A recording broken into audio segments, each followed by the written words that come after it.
kita di dalam tim pembela Jessica Wongso ini salah satu timnya. Pertama, laporan dia yang ke Komisi Yudisial sudah mendapat tanggapan dari KY kemarin, dan mereka sudah diperiksa di KY sebagai pelapor. Ya, ada Ibu Dame juga, ada Bostan kemarin ya. Jadi pertama kan kita laporkan hakim kan, itu udah diperiksa oleh KY.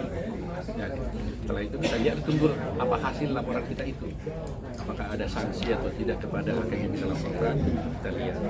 Nah, mengenai soal rencana PK, ini kita bukan tidak diam. Saya juga bisa memahami dan terima kasih kepada para netizen. Misalkan saya lihat di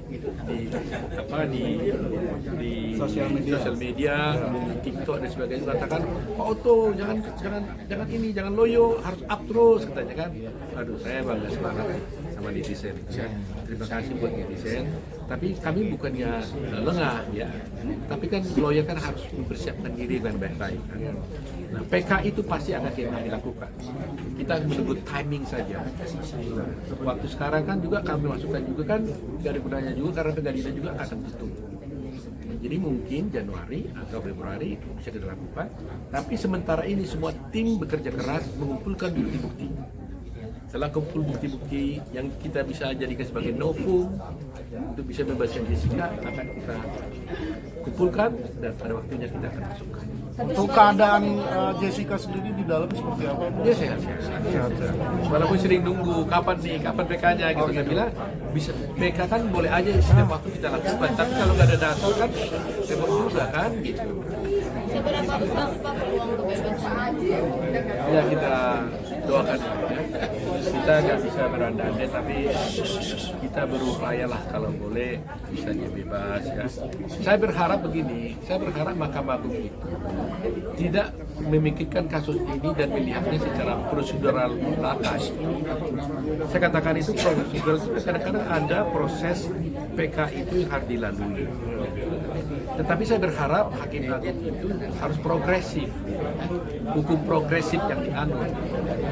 Karena apa? Kalau umpamanya satu perkara secara prosedural mungkin sulit ditempuh, tapi kalau secara substansi jelas dan nyata-nyata dia ketahui, dia pahami bahwa ini ada salah, maka Agung juga harus berinisiatif mengambil jalan untuk bisa mengambil kebenaran. Karena tujuan kita kan bukan hanya kebenaran formil kan, tapi kebenaran material. Ya kan? Jadi meskipun prosesnya mungkin ada halangan, tapi haruslah Mahkamah Agung bisa berupaya untuk membuka pintu seluas-luasnya agar akses to justice, akses kepada keadilan itu bisa dicapai. Harus kita kembali, saya katakan tuh, Sengkon dan Karta, ingat itu. Sengkon dan Karta sudah ingkrah, sudah dihukum sekian tahun, tapi oleh Mahkamah Agung bisa dibuka kembali. Tapi sejauh ini apa yang paling sulit sih dalam mengumpulkan bukti-buktinya Jessica?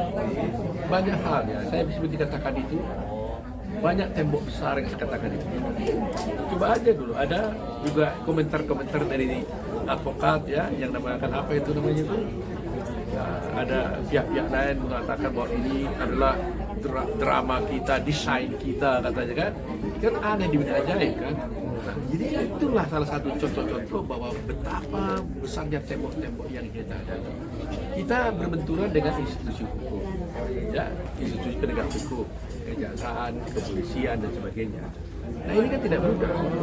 Jadi kita tidak berupaya untuk bisa berkelahi dengan mereka kan, tapi kita berharap mereka juga harus membuka pintu seluas-luasnya untuk keadilan itu.